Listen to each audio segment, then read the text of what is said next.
Hello, welcome to another exciting and elucidating episode of the Omni Talk Spotlight series. I'm your host, Ann Mazenga. And I'm Chris Walton. And we are the founders of Omni Talk, the fast-growing retail media outlet that is all about the companies, the technologies, and the people that are coming together to shape the future of retail.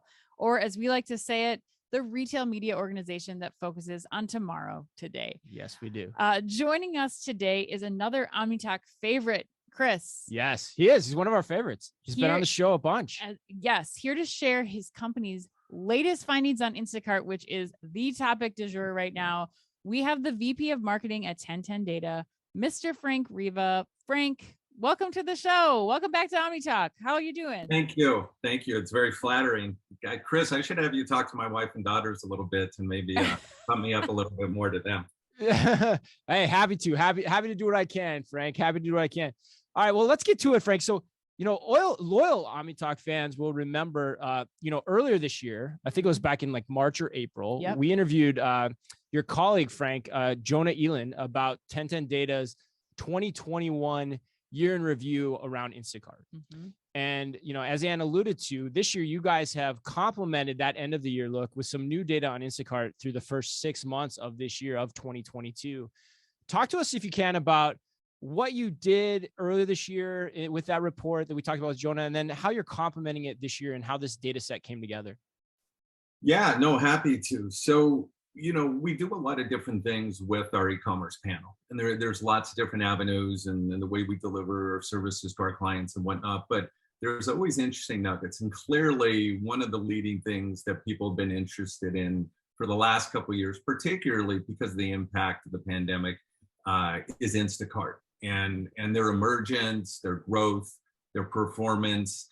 And what we found is people really can't get enough of that information around Instacart.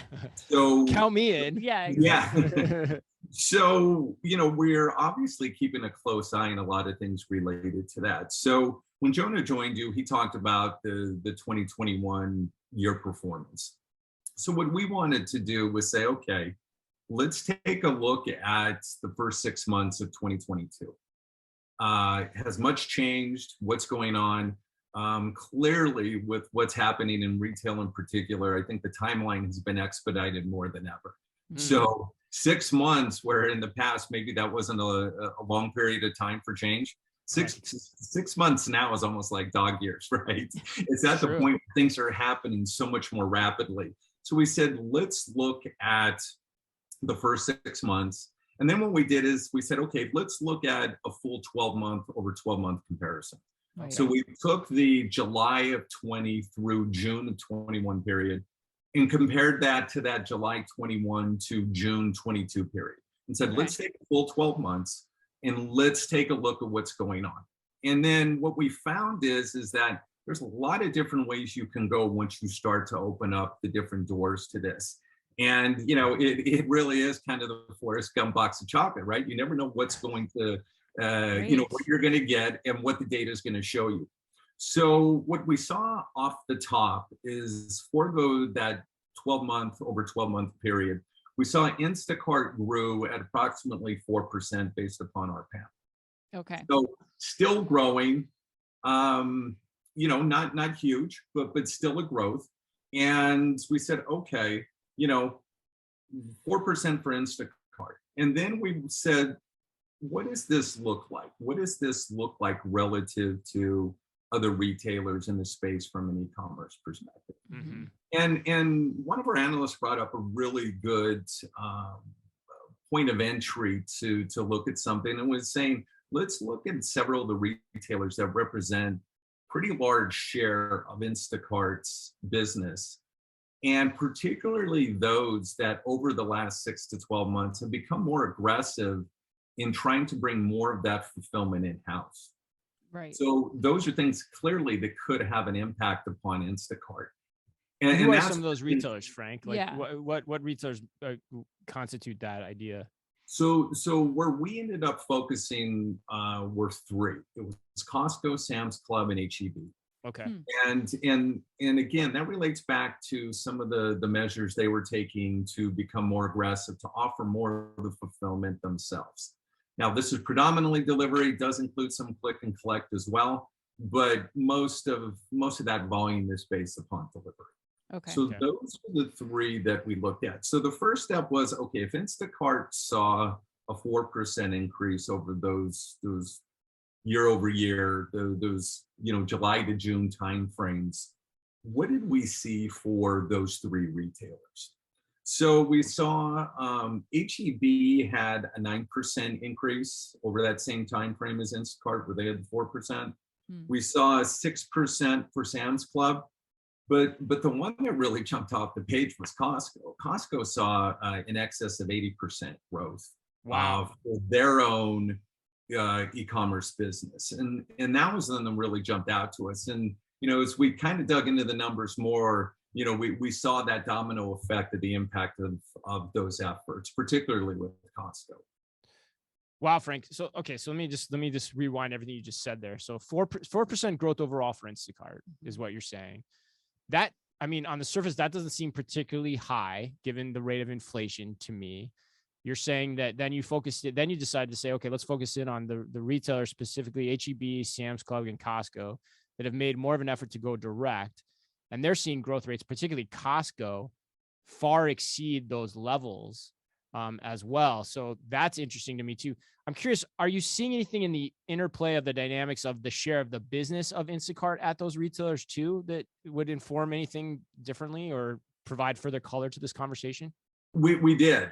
And I think the numbers bear that out. But I think one thing I would say about Instacart and their 4%, certainly on the one hand, and look, I think, we still have to give a lot of credit to what Instacart has done. They've really kind 100%. of been a leader, and it's easy to throw rocks at the big guy, right? But I still think that 4% could be looked at through a couple different lenses. Certainly on the one hand, with inflation, you can obviously say, well, they're going to see an increase because of those prices. But I think on the flip side, they also have pressure because Instacart could be looked at as somewhat of a luxury.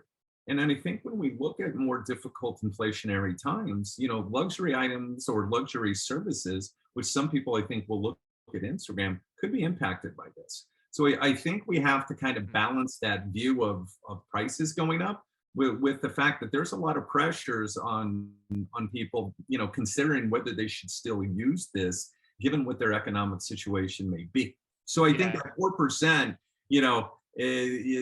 a balanced view is helpful there. But back to your question, Chris, about, okay, how did these changes in their sales performance for e-commerce, how did that impact the share that they have with Instacart?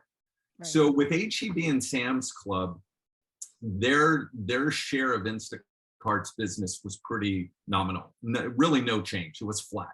So their percentage of Instacart business was flat over that same 12-month period, that July, June period we looked at. Now, what clearly did change, not surprisingly, if you're seeing Costco elevate their e-commerce sales over 80%, we saw about an 8.6% decrease in their share of the Instacart business, which is to be expected. So what we're seeing from this, if we look at HEB and Sam's Club first with those flat numbers, our summation would be probably that the people that have been using Instagram for Sam's Club and HEB, for the most part, are probably still continuing to use them. But what it looks like is the new business, the increases they're seeing for e-commerce, probably more likely are coming outside of Instacart and are more direct with Sam's and HEB respectively. When we look at Costco, clearly we're seeing more of a shift. If their percentage is down, their business is up that high. Clearly, we're seeing the most tangible impact with Costco, and those numbers bear that out. Well, Frank, that's one thing that I thought was good about our conversation with Jonah before was, how he was explaining kind of the baskets that people are buying across the different options, because that's got to have an impact too.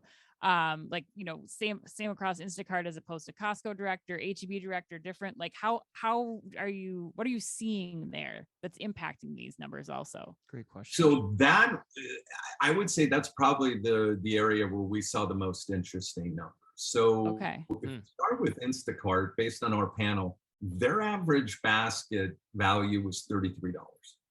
Okay. Okay. That, a little on the low side, I think. Yeah, it seems for low to most me. People might Yeah. expect. So, Mhm. right off the top, That's you like see 3 certain items. things. maybe. Okay. Yeah. Probably focused on lower price goods, fill-in orders, things of that Fill-in orders, nature, yep. but probably more focused on staples and things like that in the kitchen. If we look at the average basket size for the other three, the next lowest was HEB, and they were at approximately $65 average basket size. So essentially double Instacart. Roughly double, yeah. Now, what's interesting is they're kind of the next lowest, but it would make sense if you think about it, because the bulk of what they focus on is grocery items as well. So those are going to be, the items, the price points that are going to drive that, but still double the amount of what Instacart's size was. Yeah, Then it's the apples numbers, to apples in terms of Mhm. categories that are offered between the two, right? The two options. well, that's just it. And I think when we look at those basket sizes for Costco and Sam's, and we'll kind of come back to that, because I think that's where you really start to see some of the drivers here. Mm-hmm. So then we looked at Sam's, and they had a $75 average basket size for their online orders. Then Costco was at $96. So, but I think we need to be fair here, because most people are not thinking to pick up a vacuum cleaner or an Xbox when they're on Instagram with Costco or something like that, right? They're Right. focused on those kitchen staples. So I think we have to be fair. But what it shows on the flip side of the coin is that the opportunity, particularly for Sam's and Costco, is that someone could say, okay, yeah, maybe I'm here for some kitchen staples, but I could be incentivized or enticed with some impulse buys to add something maybe I wasn't thinking about to that order. Where we don't really see that, and the numbers don't portray that when you look at, for example, going back to Instacart's $33 average basket size in the panel. Which is an important point strategically too, because you started this discussion looking at the share and then looking at the growth rates of these retailers overall and their move to direct, right? And so for the retailer, if they can go direct and also capture the consumer's larger mindset around the universe of products they carry, it makes sense, because then they're scaling that delivery across more items in the basket, right? And I'm thinking about that the right way, right, Frank? Like, would you interpret this? Would you say the same thing? Yeah, absolutely. And I think if you go one step further, as mentioned earlier, and you look at some of the category breakdowns, I mean, HEB and Instacart, their primary categories were within grocery. And you see things like still water, salty snacks, chocolate, things of that nature. When you look at the mix of the basket, particularly for Costco and Sam's, that's where you start to see that grocery isn't even at the top of the list there. And again, if you look at the product mix, it's not a surprise, but they can leverage those higher price point items. And to your point, Chris, they could spread out, those higher cost goods and whatnot, and it becomes more cost effective doing those direct fulfillments themselves. So those orders, those higher priced orders, those higher average baskets. Well, and I think it's important too, Frank. Like, I think about, anecdotally, my own experience shopping some of these retailers now, they've also changed their interfaces significantly. I mean, it's not just, they're going direct with the product offerings, but I wonder too, if you've heard any response from the research that you've done about just like what the customer interaction with those direct channels has been like, and how that's maybe taken some things that they might have learned from how people are shopping on Instacart and applied them on their own digital storefronts. Because I have to say, like Costco, for example, I mean, they've changed their digital interface so that now, yes, you are going there for the items that Frank's talking about, the salty snacks, the bottles of water, but then I'm being served up a beauty ad, and I didn't realize that they carried this beauty product now. So I'm adding that to the basket. Are you seeing anything like that, Frank, in your research? Well, I think some of that, like you said, some of that's just experience. If you go to those websites, I think we're in that transition period where we're going to start to see a lot of those updates. Yeah. I mean, if you're a retailer, your front end has to be that user experience has to be as good as possible. To your point, the notion of complimentary offers, for things, understanding what you've bought in the past. Maybe you're Yeah, not that's a buying great that point. particular product in the past. Hey, did you forget to grab XYZ product? Things of that nature. Those are pretty much table stakes, Mhm. right? I think a lot of that is the retailer saying, what do we keep incorporating someone from an Amazon perspective, right? And how do we continue to up our game? This is now a pure e-commerce experience. They know that more and more, a lot of people are going to be nothing but e-commerce customers. And Right. if you can't satisfy them digitally from an online perspective, it's not like you can say they're still going to come into the physical location, because they're not. And I think we're seeing that more and more. And I think, that starts to open up some interesting things that we're starting to see from, okay, what does this all mean? And how does this impact what Instacart is starting to look at strategically? And what are they starting to do to account for the fact that, hey, some of these retailers are big enough, they have the volume, they have the manpower, the bandwidth, the resources to do this themselves. Yeah, So that was gonna be my yeah, last question for you, Frank. Like, because I mean, first of all, whoa, like again, second time this year, just great data. Like Yes. just data where you just want to go, wow, what does this all mean? Like, there's some really cool stuff in here. yeah. So yeah, I mean, I think that was gonna be my question for you is like, what does this mean for Instacart, or does it help make sense of any of the strategies we've seen from them? Like, what's your take on that? Well, I think a couple of things. Clearly, as we're seeing, some of the major retailers are going to continue to move into that space and take on more themselves. And from a business perspective, they should, right? But I think there's probably, as time goes along, especially over the next 6-12 months, we'll probably start to see a settling out of, okay, there's those that really can do this and should be doing this, and they're going to make their moves. And then there's probably going to be those that say, you know what, we just don't have the ability to do this ourselves. And I think, that's probably part of what Instacart is looking at strategically as well. Now, we know that there's a looming IPO for Instacart. It could be into this year, it could be the first of next year, at least from what we know. But I think more importantly, in parallel with that, we're starting to see things in the news, and we're starting to see the activity of their strategic efforts, their acquisitions. They've just acquired a couple different AI companies.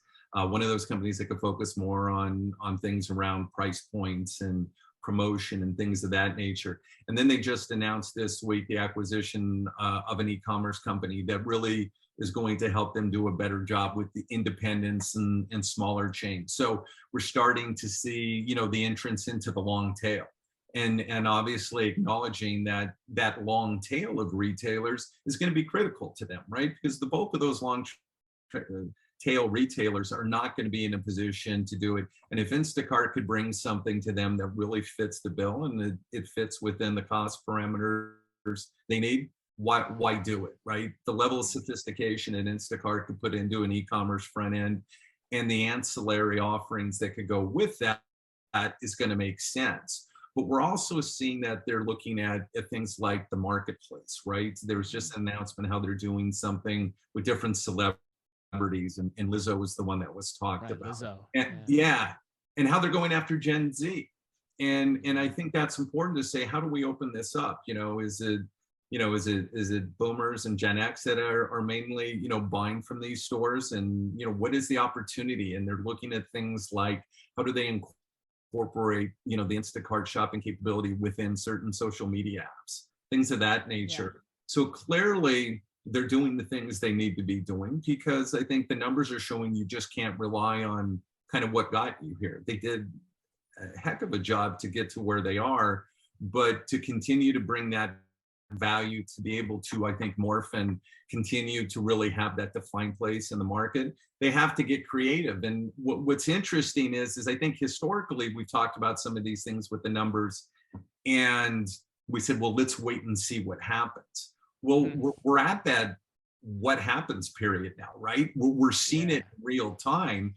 And the things we talked about they would be looking at are starting to come to fruition. And that's why I think these, if we take another look and 6 months, this is going to be another really interesting snapshot of where they are. And in that 6 months, there's a lot that could happen in that time frame.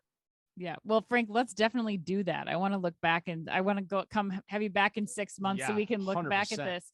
I have to ask you, just you're so well versed in everything that's been going on for the last couple of years, especially with Instacart. But if you were on the team there, Frank, what would you be going into first with these new acquisitions, knowing what you know about, where customers are going direct to the retailers, they're going, they're using Instacart in some cases. Where would you kind of say that they should put their focus if you had your own part to contribute to this? Well, I think a lot of what they're doing is right. Again, we talked about the long tail. Clearly, there's value to those long tail retailers. Those smaller ones, the mid-sized ones, the independents, the ones where it really doesn't make sense for them to do a lot of this stuff. That's a natural. I love the idea of going after the new markets. I really do like the idea of trying to bring new shoppers in with the notion of Gen Z.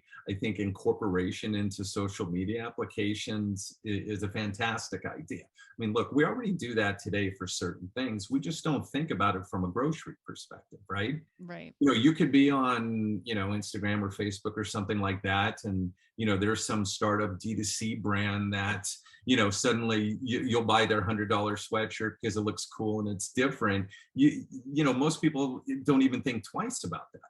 But you're not thinking about getting that jar of peanut butter and, gallon of milk and things like that. And I think that's going to be a real interesting, kind of shift in paradigm and to watch where that goes.